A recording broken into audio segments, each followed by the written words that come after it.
Posso, Rodrigo Silva, doutor Rodrigo Silva, né? Até eu que conheço, eu conheço o básico da tradição. Eu não sou um fluente da tradição, dos histórias eclesiásticas, né? Tô aprendendo, até um historiador mais ou menos assim, básico, que conhece o básico, refuta esses argumentos do Rodrigo Silva. O meu foco como eu falo, meu foco é mais na Bíblia, né? Sou mais tradição, Paulo Leitão, né? Provar na Bíblia os argumentos protestantes. Até um apologeta mais ou menos assim refuta esse Rodrigo Silva. E a Bíblia também já, quem conhece muito a Bíblia, refuta também. O meu foco mais é Bíblia. Mas eu não nego a tradição, porque a tradição a gente aprende muita coisa. Estou estudando a história da igreja, estou conhecendo, porque a gente precisamos disso também, né? Eles distorcem muito também. Só que tem uma questão. Lá por isso que eu falo, se for para ilustração, tudo bem. Eu não teria problema de ter uma Bíblia ilustrada. Aqueles anjos que estavam ali no tabernáculo, fundidos de ouro e desenhados também nas paredes, eram para ilustrar o que queria dizer. Jamais um sacerdote se ajoelharia diante daqueles anjos. Sim. Nem a Arca da Aliança, que era o símbolo da presença de Deus, podia ser adorada. Tanto é que Deus colocou a arca dentro do santuário e no lugar santíssimo. E o único que podia entrar diante da arca, onde tinha esses anjos, era o sumo sacerdote uma vez por ano. Então o povo não ficava vendo esses anjos. Sim. E o dia que o povo cometeu... E no templo, os anjos, tanto por dentro como por fora, o povo não via esses anjos também, Rodrigo Silva? Olha a distorção aqui, é uma distorção lavada na maior cara de pau. Né? Interessante, né? Jamais alguém prostou diante dessa arca da aliança para adorar. Claro, adoração é em espírito e em verdade. Você vai adorar a relíquia? A imagem da aliança, a arca da aliança é o quê? Presença de Deus. Que vocês não viram figura alguma, como é Deuteronômio 4:15 em diante, né? Que a figura era o quê? O anjo, representando quem? Deus. Apontando você para quê? Para Deus.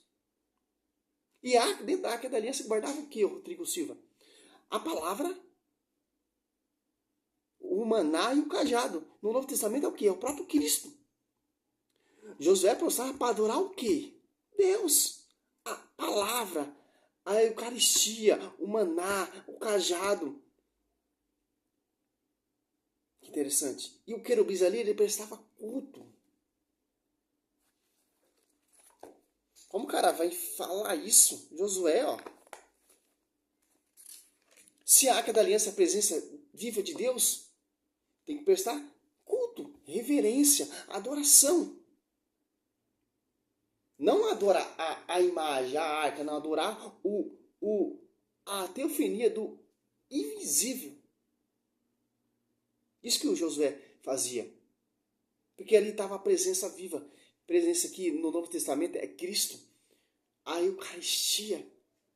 E o cajado do sacerdote é Cristo. Que interessante, né?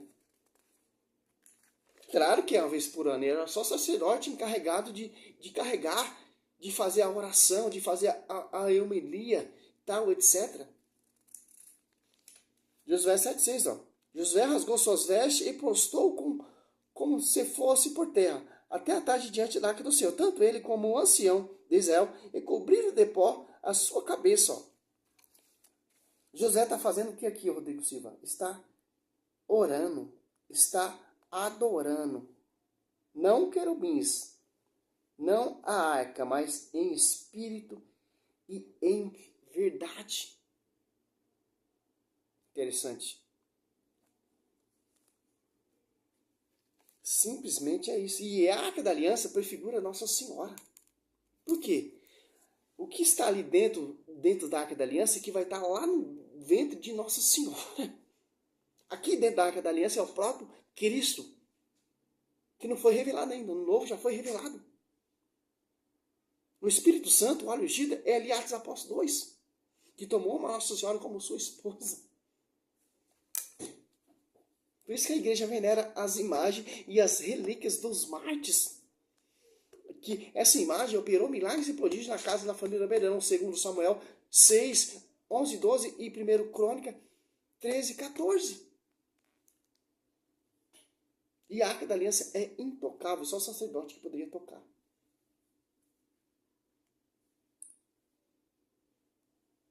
Deu a besteira de querer fazer uma procissão com aquela arca para levá-la como um amuleto para vencer os filisteus. Encostou lá. Eles perderam a guerra, a arca foi roubada e foi um vexame, porque Deus mostrou, não é essa a função. Por quê? Porque o sacerdote estava se corrompendo, as pessoas estavam se corrompendo. Desobediência a Deus. Depois Davi foi lá, tirou a arca lá na casa, lá no templo de Dagon. Então, Davi foi lá, tirou a Arca da Aliança no templo de Dagon e levou de novo. É isso que os caras não entendem. Os caras querem ver o ponto negativo, né? E os caras que vê isso também na história também. Ali você já vê. Tem imagem, via sacra, e a imagem que não é via sacra. A imagem que Deus mandou fazer e imagem que Deus não mandou fazer. Interessante, né? Os caras conhecem esse texto. Os caras conhecem Êxodo 25, 18, Deus manda fazer. Os caras conhecem, porque os caras querem o quê? Os caras não querem dar o braço a torcer. Os caras querem distorcer, os caras querem perseguir a igreja, porque os caras não acreditam na igreja. Né? Para os caras, a igreja católica se corrompeu. Mas para os pais apostólicos, não. Né? Mas vamos ver se continuar, né? Esses argumentos desse doutor, né? Interessante. A Bíblia fala no livro de Daniel. O livro de Daniel foi escrito no 6º século antes de Cristo. E o livro de Daniel, ele trazia profecias do que ia acontecer com o povo de Deus em todas as épocas até o fim dos tempos. E no livro de Daniel, capítulo 7, ele fala de 4 animais que representavam 4 grandes impérios que haveria sobre o mundo. Isso foi se cumprindo ao pé da letra. O primeiro animal representava a Babilônia, o segundo a Medopérsia, o terceiro a Grécia e o quarto representava o Império Romano. E Daniel coloca que em determinado momento do Império Romano, desse quarto animal, esse Império Romano se juntaria com o povo de Deus, mas para macular o povo de Deus e perseguir os fiéis do povo de Deus. E o Apocalipse dá mais detalhes disso, e o apóstolo Paulo também, quando fala de uma grande apostasia que viria antes da volta de Jesus. Apostasia é uma palavra... Aqui o tema é sobre as imagens, o cara quer misturar ali sobre a visão do João, né? Apocalipse ali. Simplesmente, a antiga Babilônia, né, Roma, quem perseguia os cristãos? Os romanos. Quem martirizava os cristãos? O romano, o imperador Nero, o imperador Tito, etc, né? Só você ler esse livro aqui da Patrícia, você vai entender o que aconteceu. Né? O Império Romano, o Império Pagão, que martirizava os cristãos. E para os caras ali, os caras não entendem. Para os caras, o Papa é o anticristo, tal, etc. Não, meu irmão. Os caras querem misturar. Essa tática dos de 27 mil fala que o Papa, que a igreja católica é babilônica, que o Papa é o anticristo. Então, se a igreja é babilônica, porque você tem essa escritura graça à Babilônia. Eles querem misturar essa conjunção para distorcer o texto. Né? Mas não é nada disso. Só você ler e meditar o livro Atos dos Apóstolos e seguir a doutrina da igreja, você vai entender do que está falando da época.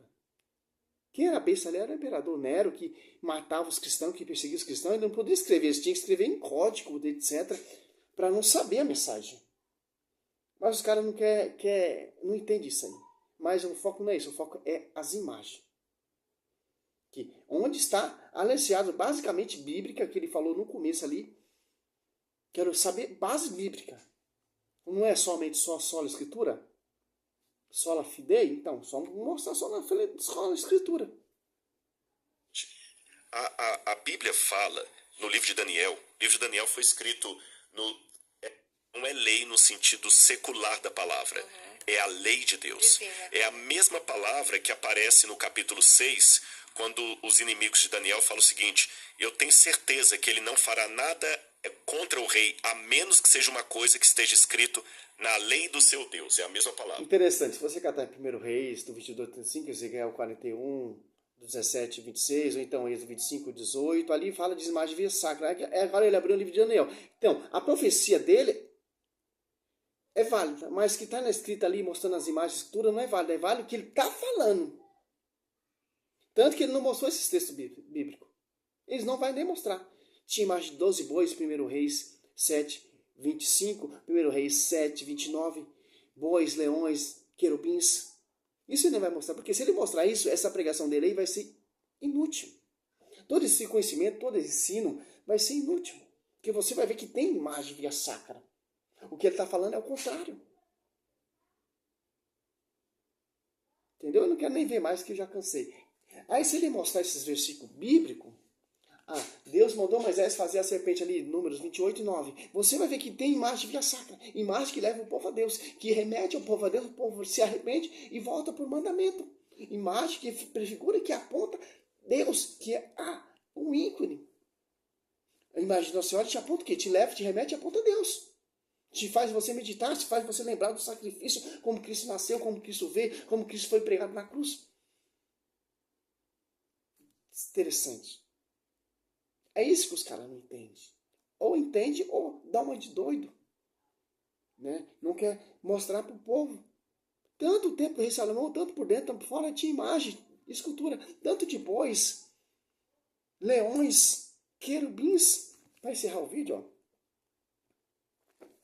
Aqui, ó. O que é isso? Ícone. Imagem via sacos, 12 bois, prefigura quem? Então, sei lá. Que se escolheu quantos? 12. Mateus 10. Marcos 3, Lucas 6. Aqui, ó.